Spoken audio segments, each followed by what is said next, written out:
नमस्कार, आप देख रहे हैं प्राइम न्यूज। मैं हूं राजेश कुमार। वक्त यूके प्राइम का है। उत्तराखंड के नवनियुक्त मुख्य सचिव ओम प्रकाश ने राज्यपाल बेबी रानी मौर्य से शिष्टाचार भेंट की।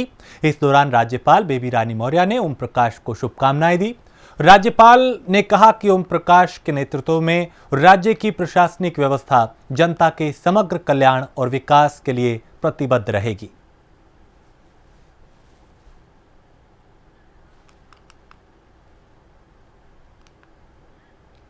उन्नीस बैच के वरिष्ठ आईएएस अधिकारी ओम प्रकाश ने आज मुख्य सचिव का पदभार ग्रहण किया और पूर्व मुख्य सचिव उत्पल कुमार सिंह ने उन्हें कार्यभार सौंपा। इस मौके पर सचिवालय के तमाम आईएएस अधिकारी मौजूद रहे।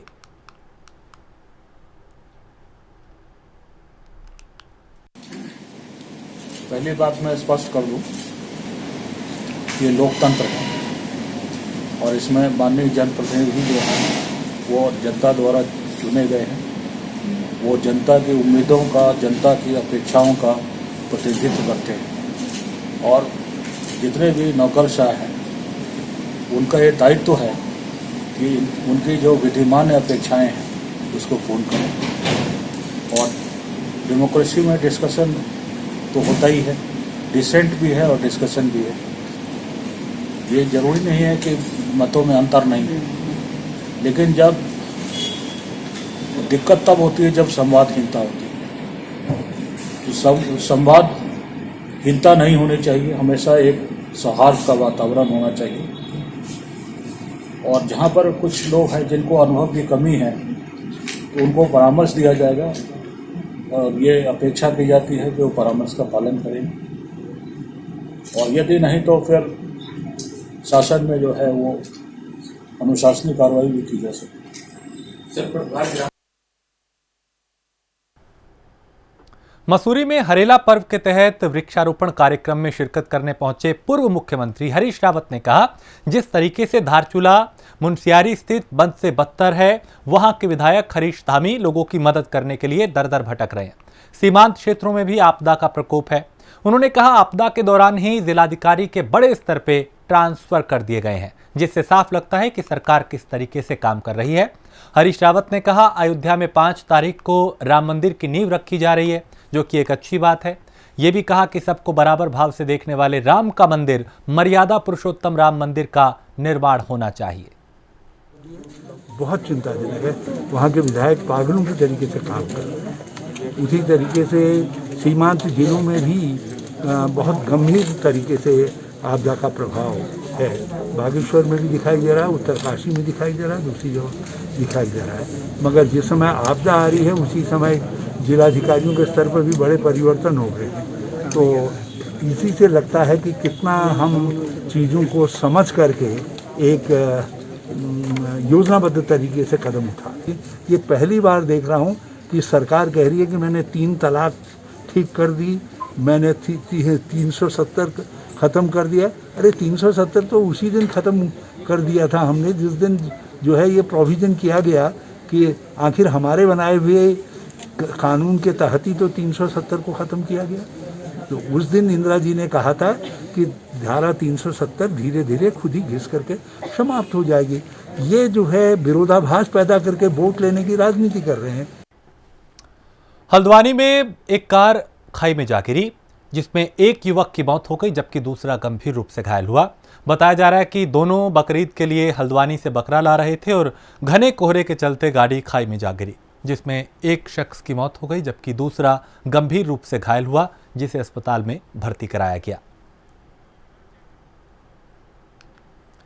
कोरोना काल में बाहरी प्रदेशों से अपने गांव घरों को लौटे प्रवासियों के खाली हाथों को रोजगार देने की कवायद अब शुरू हो गई है। रुद्रप्रयाग में इसके लिए विकास विभाग खाका तैयार कर रहा है। खासतौर पर मनरेगा योजना के अंतर्गत प्रवासियों का पंजीकरण कर उन्हें रोजगार दिया जा रहा है, जबकि इच्छुक प्रवासियों को स्वरोजगार करने के लिए पोल्ट्री फार्म, पशुपालन और कई दूसरे प्रोजेक्ट पे काम किया जा रहा है। तत्काल किसी रोजगार से जुड़ना चाहता है या मनरेगा में कार्य करना चाहता है तो उसको मनरेगा से जोड़कर उसको कार्य दिया जाता है। ऐसे हमारे पास 594 लोग हैं जिन लोगों ने अपना मनरेगा में पंजीकरण किया और जिनको रोजगार उपलब्ध करवाया गया है।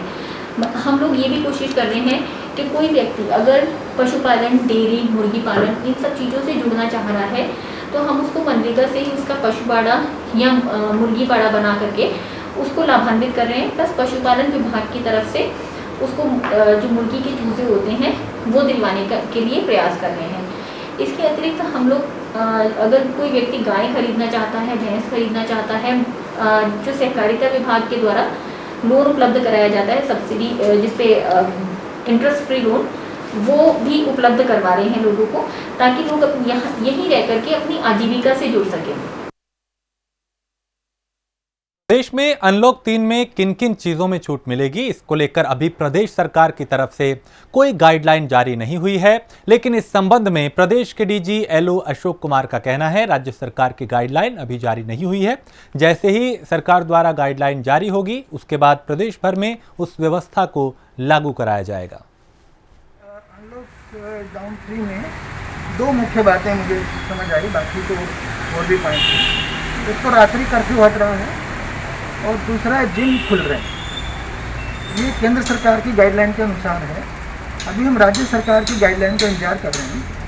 राज्य सरकार की गाइडलाइंस आने के बाद इसको लागू कर दिया जाएगा।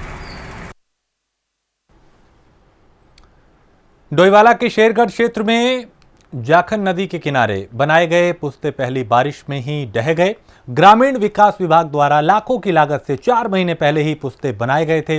ग्रामीणों ने घटिया सामग्री से इनका बनाए जाने का आरोप लगाया और ठेकेदार और विभाग के खिलाफ जांच कर निर्माण कार्य दोबारा कराने की मांग की है।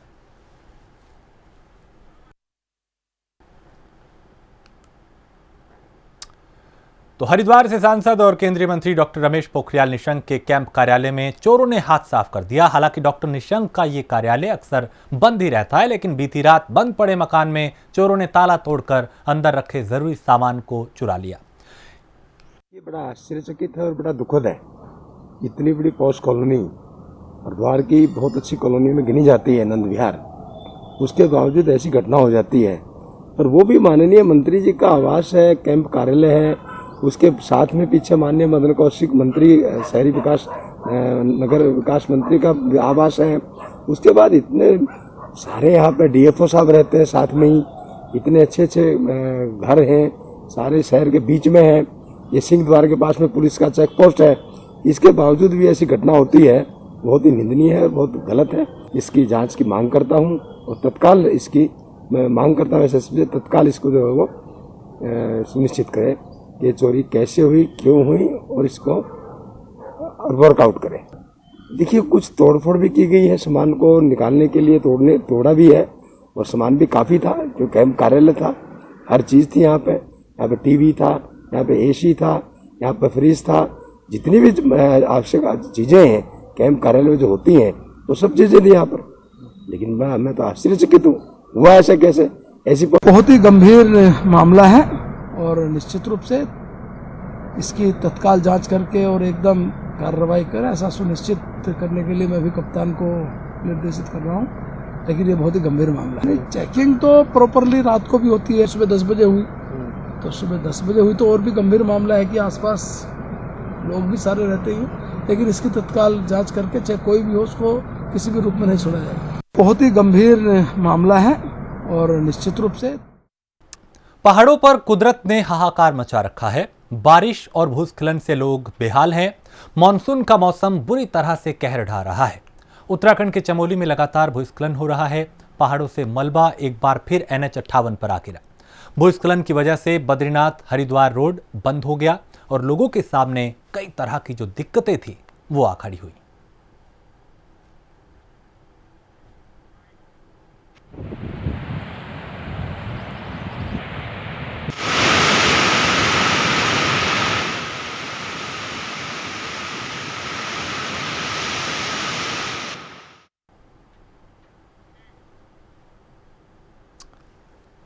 कोरोना संकट के बीच प्रकृति पर्यटन प्रेमियों के लिए एक खुशखबरी है। उत्तराखंड के चमोली जिले में स्थित विश्व प्राकृतिक धरोहर स्थल फूलों की घाटी राष्ट्रीय उद्यान अब प्राकृतिक पर्यटन अब खोल दिया गया है।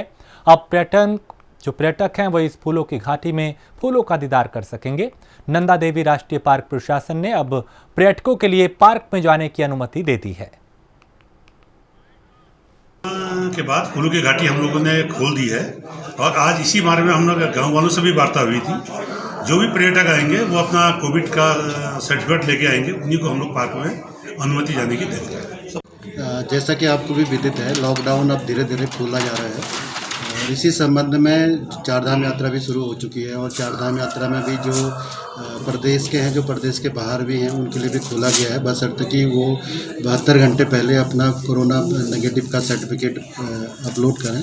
और इसी तरह से फूलों की घाटी का जो अभी पीक सीजन चल रहा है और इसमें भी गाँव वालों के साथ बातें हुई हैं और फॉरेस्ट के साथ भी बात हुई है। तो इसमें ये किया जा रहा है कि इसको खोला जाए और जो लोग जाना चाहते हैं वो जाएं, परंतु प्रॉपर पास जारी उनको हो। पौड़ी में कोरोना वायरस का कहर थमने का नाम नहीं ले रहा। अब इस खतरनाक वायरस की चपेट में बेस अस्पताल की 2 नर्स आ गई हैं। दोनों नर्सों की रिपोर्ट पॉजिटिव आने के बाद हड़कंप मचा हुआ है और पॉजिटिव आने के बाद अन्य स्टाफ की भी सैंपलिंग की जा रही है। प्रशासन ने बेस चिकित्सालय को सैनिटाइज कराना शुरू कर दिया।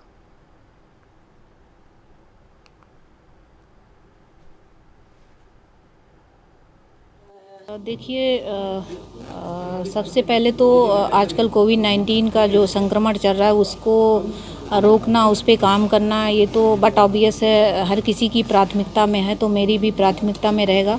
और जनपद का जैसे आपने बताया कि इंटरनेशनल बॉर्डर भी है और यूपी के डिस्ट्रिक्ट भी कई सारे ज़िले से बॉर्डर लगता है, तो सबके साथ कोऑर्डिनेशन बना के काम करना, समन्वय बना के काम करना, ये हमारी प्राथमिकता में रहेगा। और यदि हम ज़िले में लोगों की बात करें तो जनपद के लिए जो भी महत्वपूर्ण कार्य हैं, यहाँ के लोगों के लिए जो हित में कार्य हैं, वो सब मेरी प्राथमिकता में रहेंगे।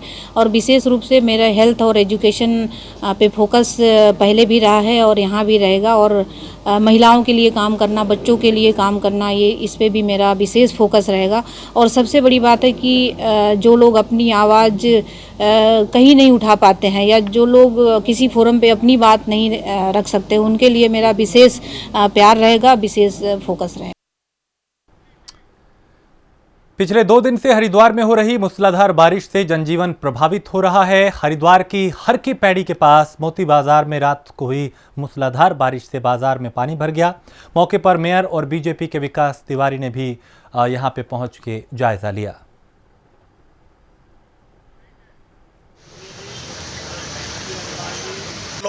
अगर 99% बीजेपी से संबंधित लोग ना लगे, नालों के अंदर ही नहीं और भी अन्य जगहों पे, जिनको इनके पदाधिकारियों ने, इनके 2-3 तो मुख्य पदाधिकारी हैं मंडल में, उन लोगों ने जो है जगह कब्जा के सरकारी नगर निगम की और सरकारी 2-2 हज़ार रुपये रोज के किराए पे दे रखी है। तो भैया जब सैया भय कोतवाल तो डर खाएगा, तो चोरों का राजा जब कोतवाल बना हुआ है तो भैया यही होगा। हरिद्वार तो विनाश की तरफ रहेगा। जब तक माननीय मंत्री जी यहाँ से जाएंगे नहीं ना, तो विनाश ऊपर ही मंडराता रहेगा। आज रात बहुत भीषण बारिश हुई और उसके बाद इस बाज़ार में जल भराव की स्थिति हुई, सिल्ट जमा हुई और भारतीय जनता पार्टी, हमारा पार्षद दल लगभग पिछले 2 महीने से कहता आ रहा है कि साहब इन नालों की सफाई कराइए, लेकिन नगर निगम की। मसूरी में प्राइवेट स्कूलों के द्वारा लॉकडाउन में फीस और सरकारी निर्देशों के पालन को लेकर मसूरी अभिभावक संघ द्वारा मसूरी एसडीएम प्रेमलाल की अध्यक्षता में मसूरी नगर पालिका के सभागार में बैठक का आयोजन किया गया। बैठक में अभिभावकों ने प्राइवेट स्कूलों द्वारा उन पर फीस जमा कराने का दबाव को लेकर अन्य प्रकार की प्रताड़ना को उठाया। अभिभावक संघ की बैठक हुई स्कूल, जो यहाँ पे निजी स्कूल है उनके प्रिंसिपल के साथ, और जो भी शिकायतें थी अभिभावकों की स्कूल के प्रति, उनका डिस्कशन हुआ वहाँ पर। और लास्ट में तो ये डिसीजन निकला कि जो गवर्नमेंट की एडवाइजरी है, गवर्नमेंट की गाइडलाइन है, उनके अनुसार स्कूल व्यवहार करें और उसका पूरा अनुपालन करें। उसमें ये कहा गया है कि ट्यूशन फीस के अलावा कोई फीस नहीं ली जाएगी। तो यही जो है निजी स्कूलों के प्रिंसिपलों को बताया गया कि वो गवर्नमेंट ऑर्डर का फॉलो करें और किसी तरह की शिकायत आने पर उनके विरुद्ध कार्रवाई निर्देश दे दिए गए हैं। और रिटर्न में अगर किसी स्कूल के विरुद्ध इसके बावजूद भी शिकायत आती है तो उनके विरुद्ध जो है कार्रवाई अमल में लाई जाए। उधम सिंह नगर में भूमाफियाओं का तांडव इस कदर बढ़ता जा रहा है कि रुकने का नाम नहीं ले रहा। प्रशासन की अनदेखी के चलते भूमाफिया हरे भरे फलदार पेड़ों को काटकर कॉलोनी निर्माण करने में लगे हैं, जिस पर स्थानीय प्रशासन ने अपनी आंखें बंद कर रखी हैं। पिछले काफी लंबे समय से काशीपुर और उसके आसपास के क्षेत्रों में बाहर से भी लोग आकर के और यहाँ कॉलोनी काट रहे हैं और जो सरकार के नियमों के बिल्कुल विपरीत है। इस समय उधम सिंह नगर विकास प्राधिकरण बना हुआ है, उस विकास प्राधिकरण का कोई उद्देश्य सामने नहीं आता है और ना कोई अधिकारी इसको देखने को तैयार है। रेरा के अंतर्गत जो शर्तें पूरी करनी चाहिए वो एक भी शर्त भी उसमें पूरी नहीं हो रही है। यहाँ तक कि ढेला नदी के अंदर भी कॉलोनियाँ काट दी गई हैं।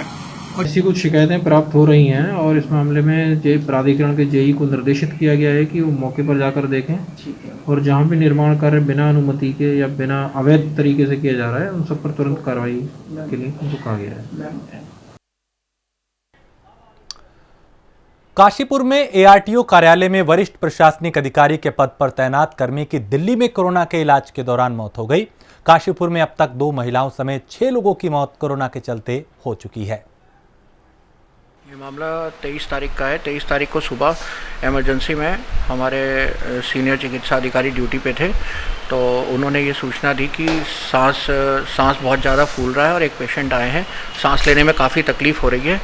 तो हाथों हाथ वहीं पर इमरजेंसी में ही हमने उनका एंटीजन रैपिड टेस्ट करवाया और वो पॉजिटिव पाए गए और उनकी स्थिति ऐसी थी कि उसी समय हमने इनको सुशीला तिवारी हल्द्वानी के लिए अपनी एम्बुलेंस द्वारा रेफ़र कर दिया और वहाँ पे इनका इलाज सीनियर फिजिशियन कर रहे थे और आज हमारे संज्ञान में ये आया कि दिल्ली में उनका मृत्यु हो गई है। कहाँ कार्यरत थे, क्या बताया गया? एआरटीओ कार्यालय में ये कार्यरत थे और उसी दिन हमने फिर दोपहर में उनके साथ जो भी उनके संबंधित कर्मचारी थे उनको बुलाकर उनके रैपिड एंटीजन टेस्ट करवाए थे, जो कि सभी नेगेटिव आए थे।